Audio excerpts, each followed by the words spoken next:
Hello everyone, today in this video I am going to solve example 8.4 of chapter 8 from Gupta and Kapoor. It is given in the book on page number 8.6.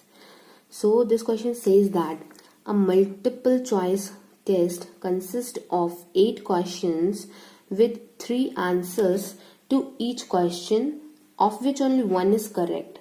So multiple choice question है, हमारे पास 8 questions given है and 8 question के हर question के 3 options हैं, जिनमें 3 options हैं तो उनमें से एक ऑप्शन क्या है, करेक्ट है.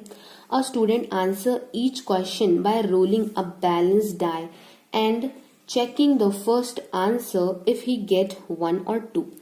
ओके, सो इसमें बोल रहा है कि अगर हमने जैसे कि फर्स्ट क्वेश्चन है, हमारा फर्स्ट क्वेश्चन हमने अटेम्प्ट करना चाहा तो उसके लिए हमने एक बैलेंस डाई लिया.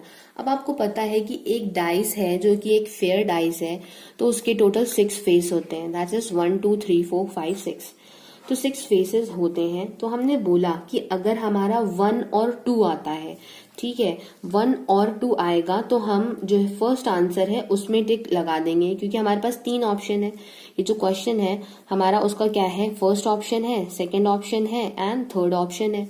तो अगर देखिए हमारा 1 और 2 आता है तो हम फर्स्ट में टिक लगाएंगे कि फर्स्ट आंसर करेक्ट है. अगर हमारा 3 और 4 आता है तो सेकंड में टिक लगाएंगे.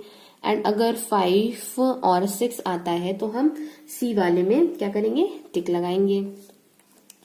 तो इस तरह से हम इनका क्या करेंगे, ये चूज करेंगे कि कौन से आंसर में हमें टिक लगाना है. To get a distinction the student must secure at least 75% of the correct answer.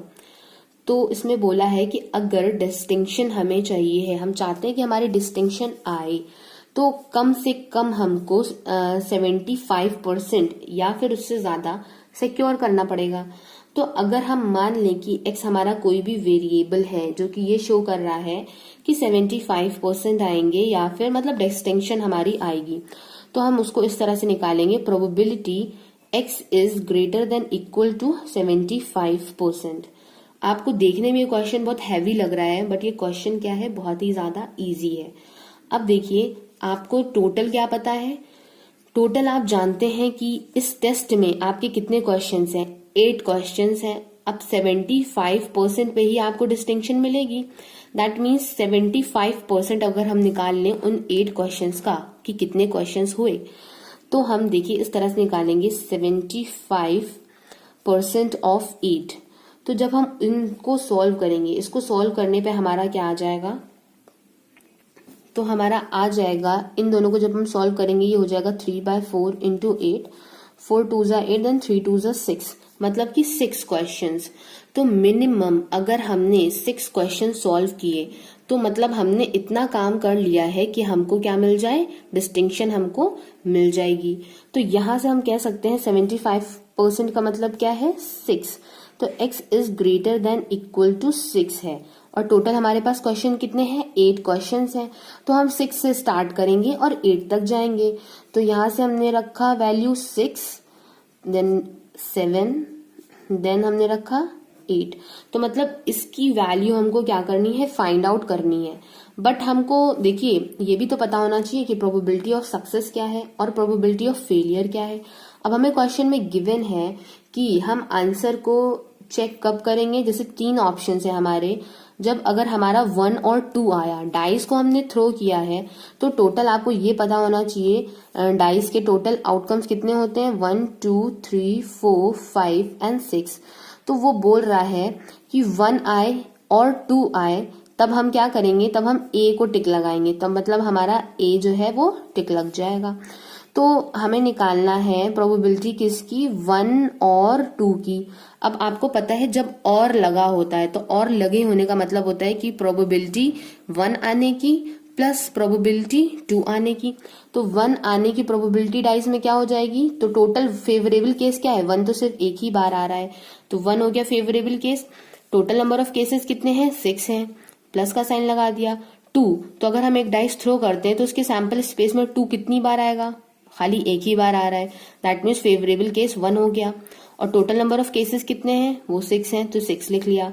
जब इनको सम करेंगे तो ये 2/6 हो जाएगा, दैट इज 1/3 हो जाएगा. तो यहाँ से हमें पता चल गया कि 2 और 1 और 2 आएगा तो उसकी प्रोबेबिलिटी कितनी हो जाएगी, 1/3 हो जाएगी। तो यहाँ से तो हमने इसकी p निकाल ली। अब अगर हम ये निकालें कि 2 और 3 के अलावा कुछ आएगा तो वो 1 - p हो जाएगा, दैट इज फेलियर। तो वो आ जाएगा हमारा 2/3।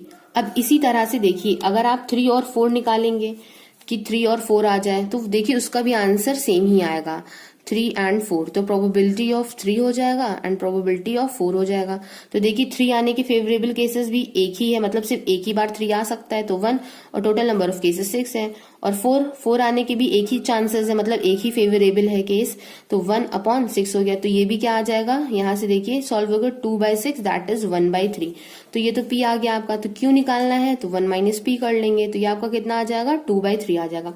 इसी तरह से इस केस का भी जो p और q होगा वो भी क्या होगा, 1/3 एंड 2/3। तो यहाँ से आपको p और q की वैल्यू तीनों ही केस में सेम मिल रही है। तो इसका मतलब p की वैल्यू आपकी ये हो गई एंड q की वैल्यू आपकी ये हो गई। अब आपको प्रोबेबिलिटी ऑफ सक्सेस पता है, प्रोबेबिलिटी ऑफ फेलियर पता है। अब आपको इसको फाइंड आउट करना है, ये चीज आपके क्वेश्चन में ये चीज ही आपसे पूछी गई है। और आपको बाइनोमियल डिस्ट्रीब्यूशन अच्छे से पता है वो क्या होता है। तो बाइनोमियल डिस्ट्रीब्यूशन जो आपका होता है, तो मैं यहाँ पे लिख लेती हूँ इसको, वो होता है NCX। तो n आपका क्या है, टोटल नंबर ऑफ क्वेश्चंस कितने गिवन थे, वो था कि 8 क्वेश्चंस थे। ठीक है, 8 क्वेश्चन से मतलब n की वैल्यू क्या है, 8 है। तो ये हमारा हो जाएगा 8CX। तो x की जगह पे हम क्या रखेंगे, 6 रखेंगे। p की वैल्यू हमारी क्या है, 1/3, 1/3 टू द पावर 6 हो जाएगा। q क्या था, q हमारा था 2/3, तो 2/3 टू द पावर क्या हो जाएगा, 8 - 6 दैट इज 2 हो जाएगा। अब यहाँ से हमारी वैल्यूज जो हैं वो क्या होती रहेंगी, इस टर्म पे बढ़ती रहेंगी और इस वाले टर्म पे डिक्रीज होती रहेंगी। तो ये 8C7 हो गया। 1/3 टू द पावर क्या हो जाएगा, 7 हो जाएगा एंड 2/3 पे क्या हो जाएगा, यहाँ पे क्या हो जाएगी, वैल्यू कम हो जाएगी, दैट इज 1 आ जाएगी। देन 8C 8 तक जाएगा क्योंकि हमारे 8 ही क्वेश्चंस गिवन थे। 1/3 टू द पावर 8 और वो वाला टर्म क्या हो जाएगा, उसमें पावर 0 होगी तो ये 1 हो जाएगा वाला टर्म, दैट इज 2/3 वाला टर्म। तो अब यहाँ से आपको क्या करना है, इसको सॉल्व करना है। अब आप लोग सॉल्व करना अच्छे से आप लोगों को आता है, तो मैं डायरेक्टली इसका आंसर लिख रही हूँ, वो क्या है 0.0197। इस तरह के क्वेश्चन देखने में आपको टफ लगेंगे बट ये टफ नहीं होते हैं। आप ट्रस्ट में, आप बहुत आराम से इनको सॉल्व कर सकते हैं। और मैंने आपको समझाया तो आई होप कि आपको ये क्वेश्चन भी समझ में आया होगा बहुत अच्छे से। Thank you for watching my video. Have a nice day.